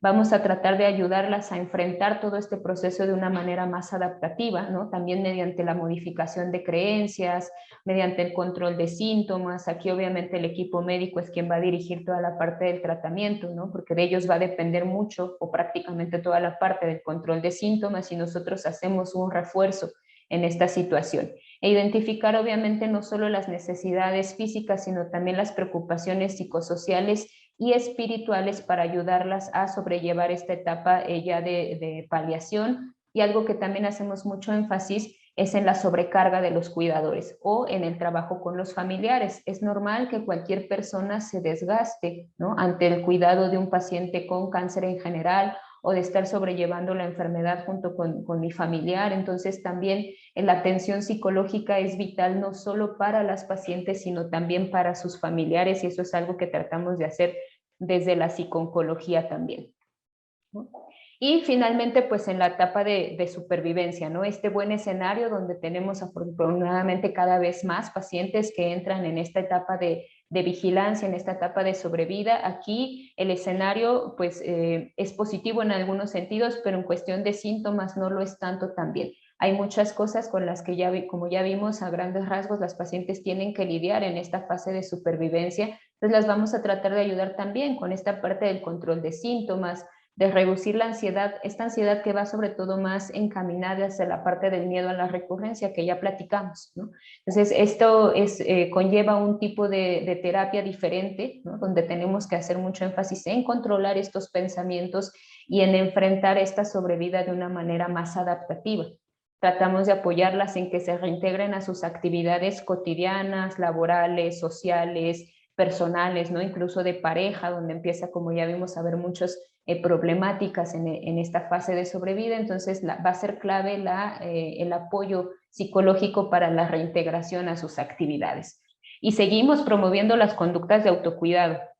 Eso es algo que pareciera obvio, pero no me gusta obviarlo porque precisamente nos hemos dado cuenta que en esta fase es donde también tenemos que hacer mucho énfasis, no descuidar ciertas cosas. Aunque yo ya haya padecido la enfermedad, aunque ya haya pasado por los tratamientos, no debo de bajar la guardia, como decimos ahora con el COVID, ¿no? Por ningún motivo podemos bajar la guardia. Yo tengo que seguir con mis autoexploraciones, con mis vigilancias, no desertar de las vigilancias médicas. De repente vamos, y es entendible, ¿no? A veces estamos ya incluso tan cansadas de todo el tratamiento que llega esta fase de sobrevida y aflojamos, ¿no? Entonces eso es algo que nosotros tratamos de cuidar mucho, que ellas estén muy conscientes de que no deben de descuidar esta parte de sus vigilancias médicas y de su propia autoexploración.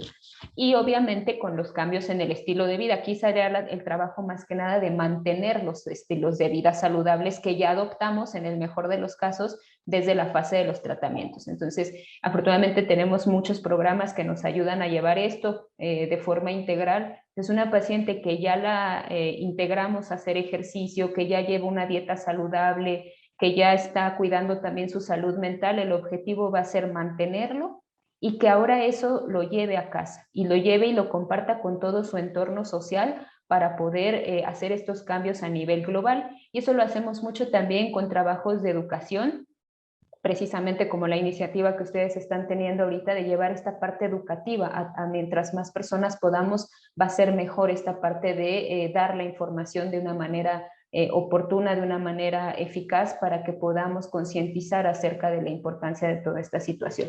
Y campañas, y obviamente de salud y políticas públicas en las que los psicólogos también tenemos mucho énfasis en esta parte, ¿no? Entonces este es un panorama como muy general de lo que hacemos desde la perspectiva psico-oncológica.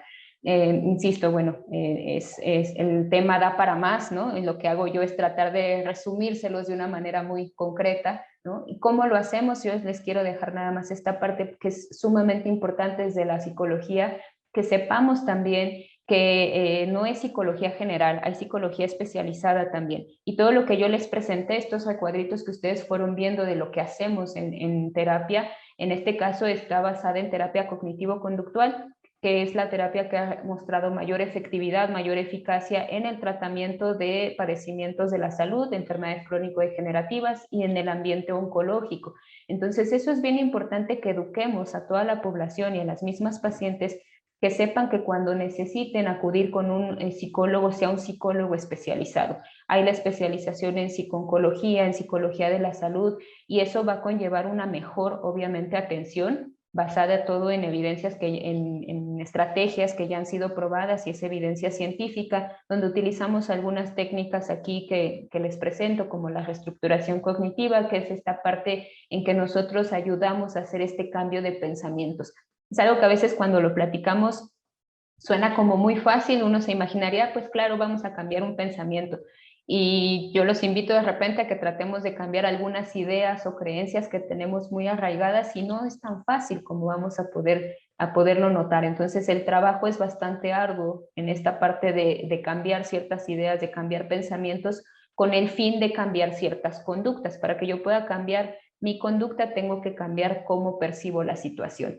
Trabajamos mucho las técnicas de relajación, trabajamos también con algo muy concreto que se llama el alto al pensamiento, que esto es una estrategia muy utilizada sobre todo para el miedo a la recurrencia. Por ejemplo, eso que yo les decía de estar constantemente pensando en que el cáncer pueda volver. Esto es una estrategia que nos ayuda mucho a eso. La psicoeducación, que son programas de educación, pero especializados o con un ámbito, con un enfoque mucho más obviamente psicológico, ¿no? Para que podamos concientizar a las personas en muchos sentidos. Y hoy en día tenemos también otras terapias, otras técnicas que han mostrado mucha eficacia, como la terapia mindfulness, la terapia de aceptación y compromiso, que hoy en día también es una de las más utilizadas dentro del ámbito oncológico, y los programas educativos. ¿Cuál es la finalidad de todo esto? Como lo ven aquí en la diapositiva, mejorar la calidad de vida. Siempre vamos a buscar la calidad de vida de las pacientes y de su familia.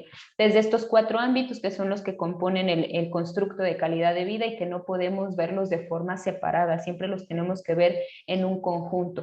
El bienestar físico, psicológico, social y espiritual. Yo no puedo quitar uno u obviar alguno. Si yo no tengo bienestar físico, no voy a estar tranquila y no voy a tener un bienestar psicológico y todos los demás. Entonces tenemos que verlo de forma conjunta, y ese va a ser el trabajo que hacemos también desde un ámbito precisamente interdisciplinario. Como ya al final les mencionaba el doctor, esto es algo sumamente importante, ¿no? Que sepamos que hoy en día ya no trabajamos de forma aislada, ¿no? Eso ya no es viable, ya no es una opción siquiera. Tenemos que trabajar en una forma en conjunto, de manera integral. Estos son, por ejemplo, solo algunos de los especialistas que se involucran en el trabajo con las pacientes con cáncer de mama, y todavía nos faltan más ahí, ¿no? Por integrar. Entonces, cualquier enfermedad crónico-degenerativa, y especialmente en cuestión de cáncer de mama, tenemos que trabajar de la mano con otros profesionales de la salud, y esto es algo que también queremos dejarles para que sepan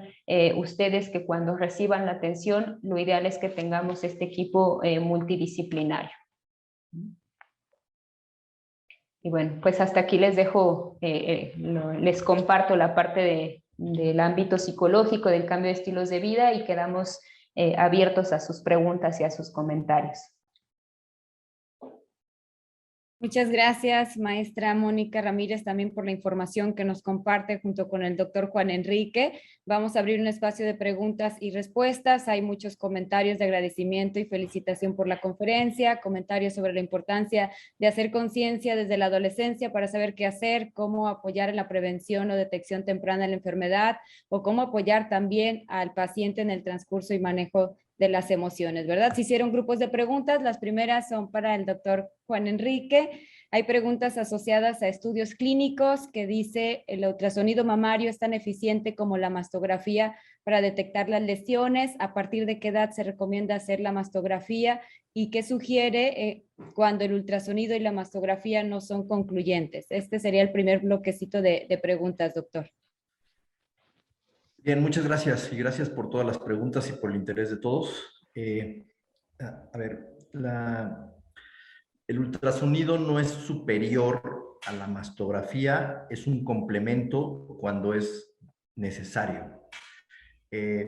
Una mamografía antes de los 40 años no es que le haga daño a alguien. Por ahí vi también una pregunta si a los 16 se podía hacer una mamografía. O sea, sí se hacen, pero no rutinariamente. No es que le haga mal a nadie, sino no se ve nada. O sea, todo se ve blanco, entonces no es útil.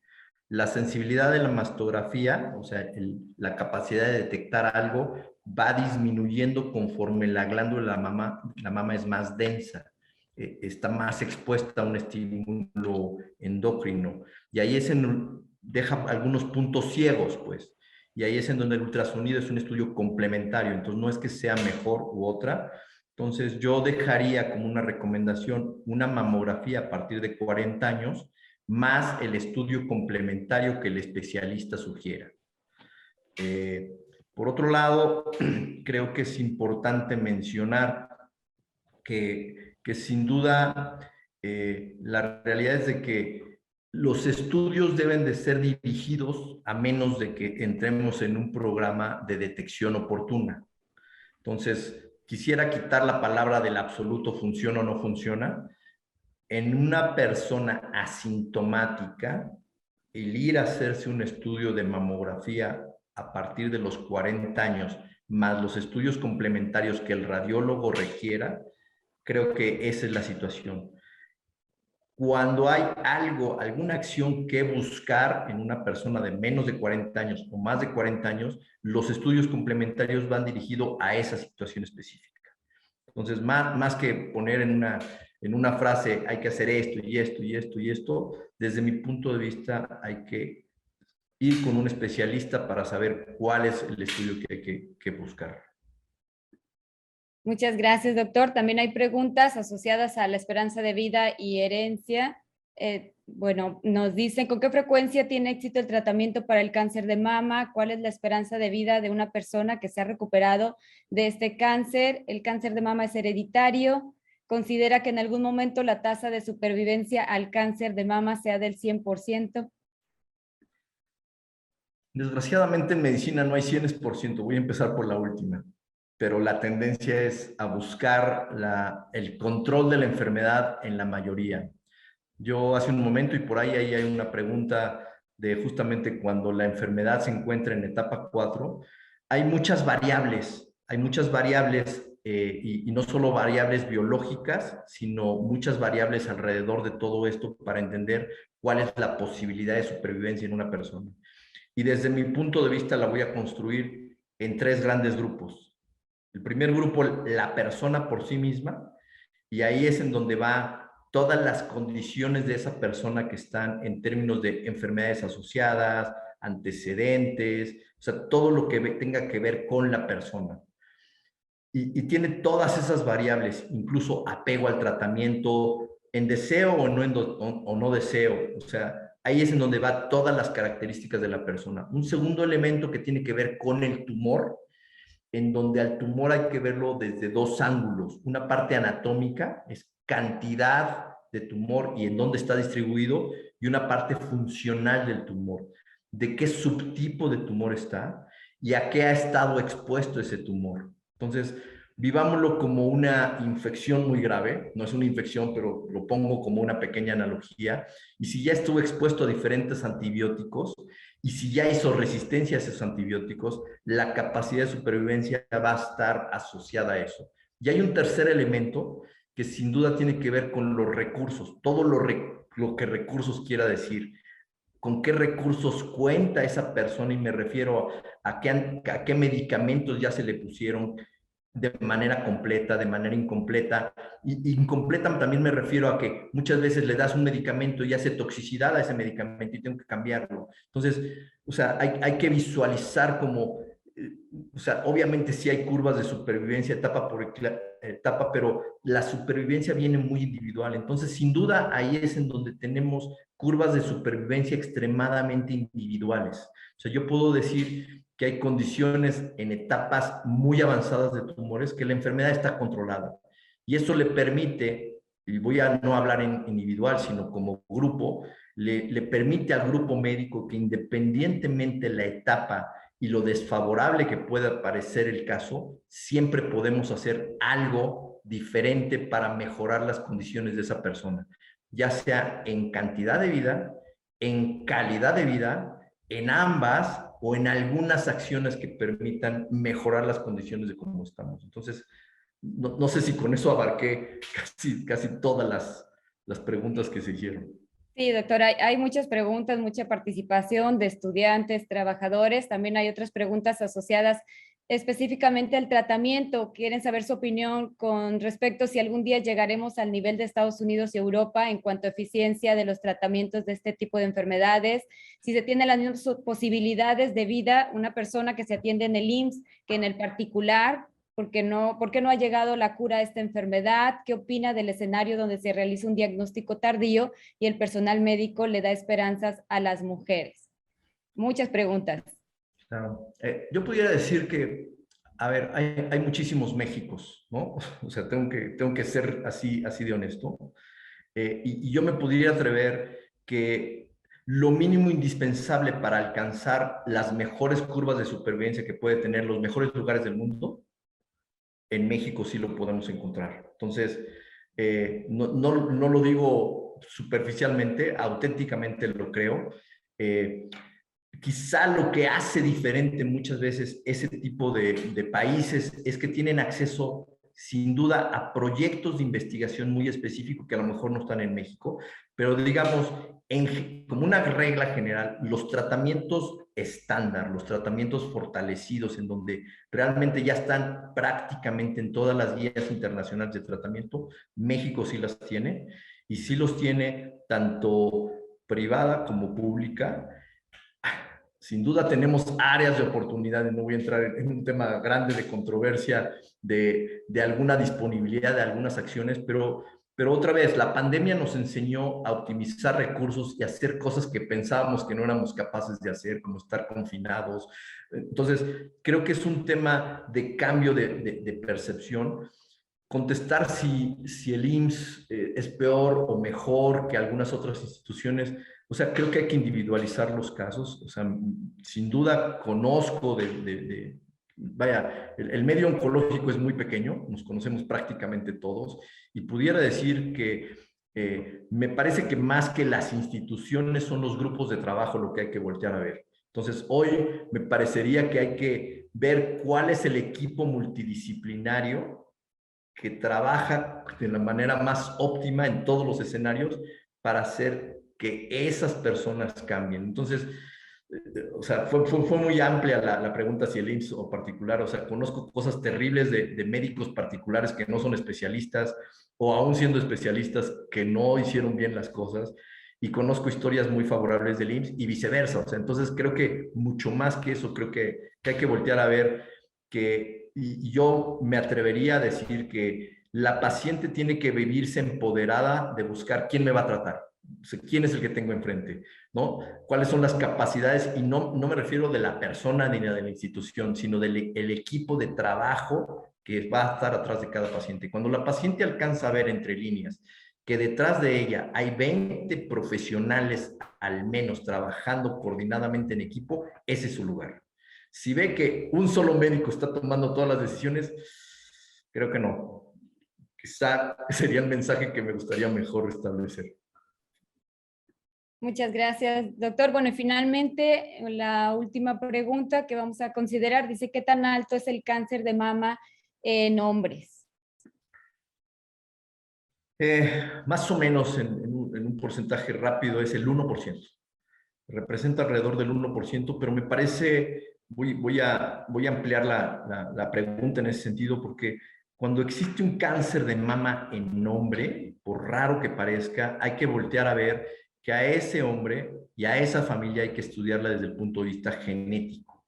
Entonces, creo que con esto voy a empatar una pregunta que me hacías hace un momento, que si el cáncer es genético, y genéticos es una palabra también muy grande que considerar. Entonces, tiene componente genético, que no es lo mismo herencia, no es lo mismo que lo que sabemos ahorita, es diferente de lo que sabíamos hace algunos años. Entonces, todos los cánceres de alguna forma tienen la posibilidad de heredarse algunos factores de riesgo para desarrollar un cáncer. Eso no hace que si mi mamá tuvo cáncer, yo estoy predestinado para tener cáncer. Me hace tener un poco más de riesgo.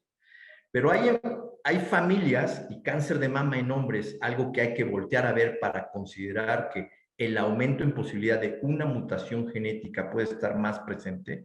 Y el ejemplo más popular es Angelina Jolie, que lo hizo muy popular todo esto. Entonces, sí hay familias, sí hay personas que hay mutaciones demostradas que la posibilidad de riesgo puede llegar a ser 80% para desarrollarlo. Entonces, nuestro trabajo es identificar cuáles son esos grupos que hay que verlos de manera diferente. Entonces, cuando hay cáncer de mama en hombre, independientemente de la poca posibilidad, hay que voltear a ver a ese hombre, darle el tratamiento que necesita, pero hay que hacer estudios genéticos muy específicos.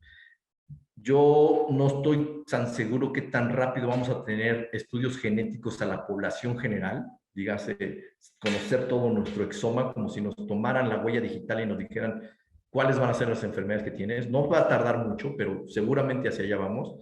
Yo ahorita me hago la pregunta si me gustaría saber qué me va a dar en los siguientes años y no tengo la respuesta sencilla, pero iría con Mónica como para que me diera un poquito de soporte para tomar la decisión de si sí o si no.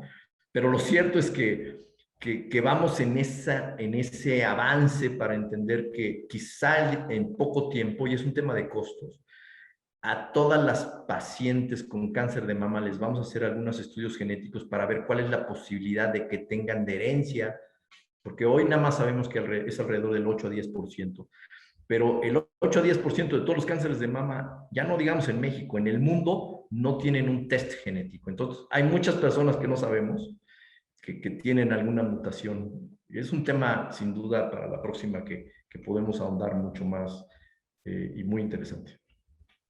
Muchas gracias, doctor. Pues usted tendrá oportunidad también de ver los comentarios en el chat, muchas preguntas todavía y felicitaciones por su valioso tiempo. Muchísimas gracias. Tenemos también preguntas para la maestra Mónica. Hay 3 preguntas. La primera dice, ¿en qué consiste el deterioro cognitivo en el transcurso de la enfermedad y qué implicaciones conlleva? Okay. Pues el deterioro cognitivo es todo un área también, ¿no? Finalmente lo hablamos en sentido general. Las principales afectaciones que se presentan son dificultades de atención y de memoria, que son como las más evidentes, pero en realidad hay todo un tema de desgaste cognitivo, hay dificultad a veces en el procesamiento de la información, ahí por eso les decía yo como este énfasis en los especialistas y en diferenciar los tipos de atención psicológica incluso. Tenemos especialistas en neuropsicología que son las que se encargan un poquito más de esta área evidentemente, pero nosotros podemos hacer, por ejemplo, algunas evaluaciones generales y a la misma referencia de la paciente, las principales quejas son, se me empiezan a olvidar las cosas, como yo les decía, pero ya no es un olvido como nos pasa a todos, ¿no? Que de repente, ¿dónde dejé la agenda?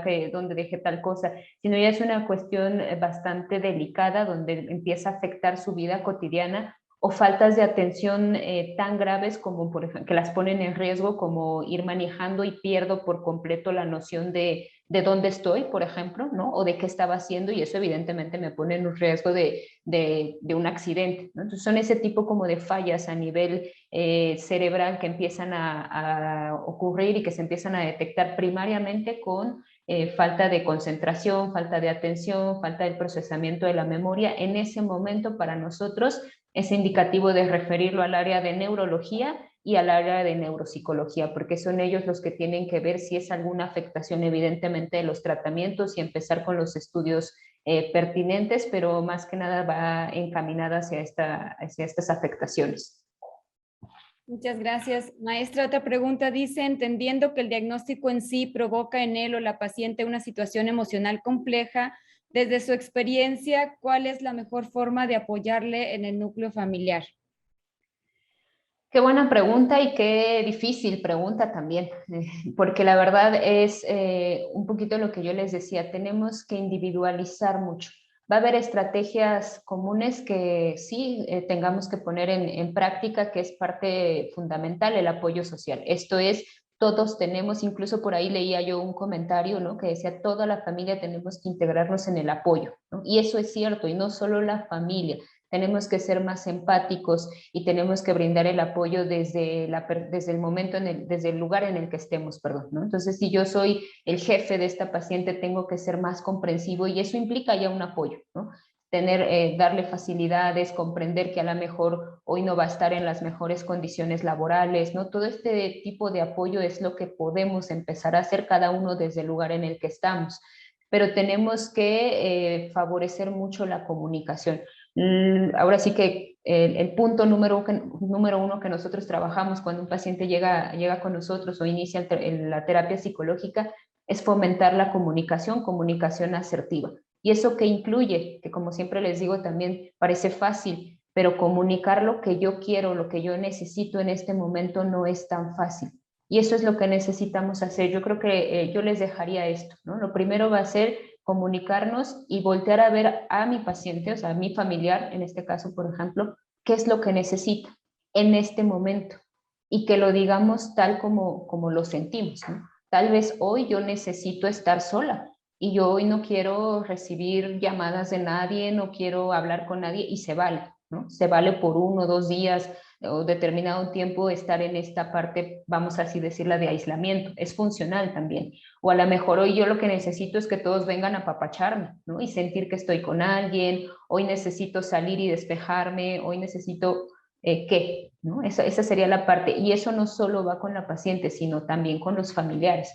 A lo mejor yo hoy soy hoy yo es pareja o hoy yo hijo, soy el que necesita aislarme un poquito porque traigo muchas cosas, aparte del estrés con el que estoy viviendo, y hoy yo necesito estar un poquito aislado. Hoy yo estoy enojado, ¿no? También se vale decir, y eso es lo que fomentamos mucho, la comunicación de las emociones. Yo creo que la principal forma de apoyo es eso, tratar de ser más empáticos desde el lugar en el que nos encontremos y fomentar la comunicación de nuestras emociones y de las necesidades. ¿Qué voy necesitando día a día? Y esto va siendo cambiante a lo largo de los días y a lo largo del mismo día. Si nosotros de forma habitual nos despertamos de una forma y nos vamos a la cama de otra, ¿no? O sea, ya no vamos con el mismo ánimo. Cualquier persona que esté lidiando con un problema tan severo como este, el estado de ánimo va a ser aún más cambiante y eso tenemos que comprenderlo, pero tenemos que comunicarlo para poder recibir mejor apoyo. Mucho que aprender tenemos, ¿verdad? Todavía. Sí, todavía. Otra última pregunta, ¿las terapias de la biodecodificación funcionan para las mujeres que sufren cáncer? ¿Cuál es su opinión al respecto, maestra? Este tipo hay desafortunadamente ahorita todavía algunas situaciones que no están siendo bien documentadas o no han sido probadas con evidencia científica. Entonces yo lo que les recomendaría sería esto, ¿no? Adentrarnos o buscar evidencia científica, artículos que nos digan de la importancia o del impacto que van teniendo.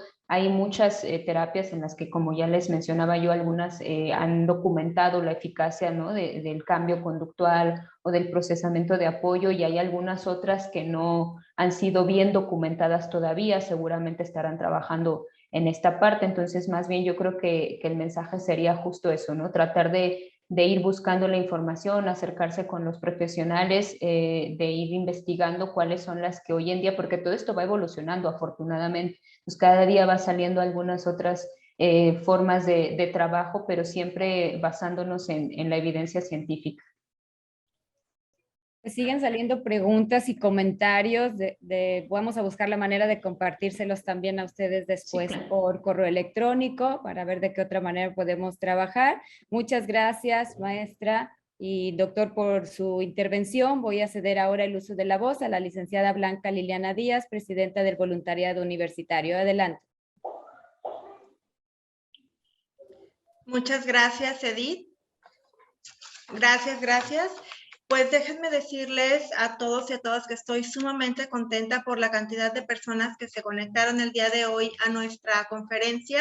Decirles al doctor Juan Enrique Bargalló y a la maestra Mónica Ramírez que a nombre de la Universidad de Colima y su voluntariado agradezco su participación el día de hoy con esta importante conferencia, y decirles a ambos que sin duda sus aportaciones serán referente en las acciones de promoción a la salud y en las prácticas de sensibilización y prevención sobre el cáncer de mama que llevaremos a cabo con nuestra comunidad universitaria colimense. Decirles que durante la conferencia he estado recibiendo numerosos mensajes a mi número particular de agradecimiento y diciéndonos todos que ha sido una excelente conferencia, y sin duda alguna yo les he comentado a todos los que me han preguntado que tenemos 2 conferencistas de lujo el día de hoy y estamos muy orgullosos de que ustedes aceptaran contribuir con esta causa, ¿no? De brindar esta información esencial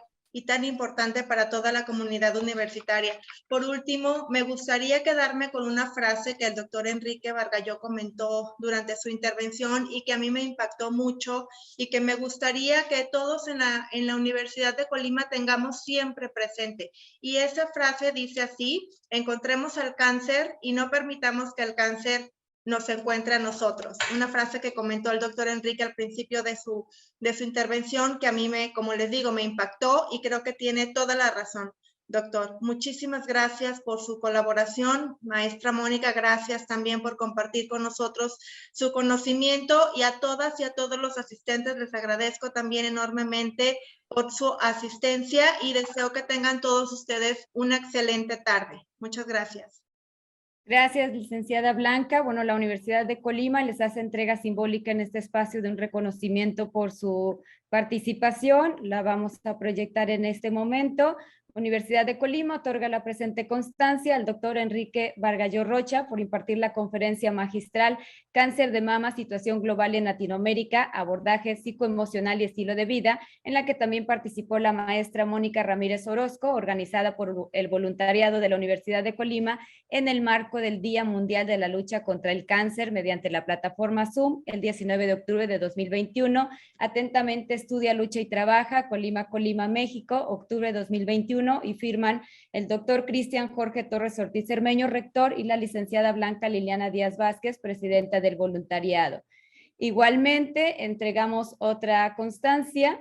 La Universidad de Colima otorga la presente constancia a la maestra Mónica Ramírez Orozco por impartir la conferencia magistral Cáncer de mama, situación global en Latinoamérica, abordaje psicoemocional y estilo de vida, en la que también participó el doctor Enrique Bargalló Rocha, organizada por el voluntariado de la Universidad de Colima en el marco del Día Mundial de la Lucha contra el Cáncer, mediante la plataforma Zoom el 19 de octubre de 2021. De igual forma, atentamente, Estudia, Lucha y Trabaja, Colima, México, octubre de 2021, y firmada por el doctor Cristian Jorge Torres Ortiz Cermeño, rector de la universidad, y la licenciada Blanca Liliana Díaz Vázquez, presidenta del voluntariado. Muchas gracias, doctor Enrique, por su participación. Maestra Mónica, desde la distancia les enviamos todas y todos un aplauso y nuestro agradecimiento por su tiempo y su valiosa participación. Muchas gracias. También. Gracias a todas y todos los presentes, funcionarios universitarios, representantes de los sectores, invitados especiales, docentes y estudiantes. Muchas gracias por habernos acompañado el día de hoy. Sin duda todavía, como lo comentaban, mucho camino por andar, retos que enfrentar y que requiere la colaboración de todas y todos nosotros. En este momento, el anfitrión de la reunión dará por concluida la sesión virtual para todos los participantes. Muy buenas tardes y muchas gracias por su asistencia.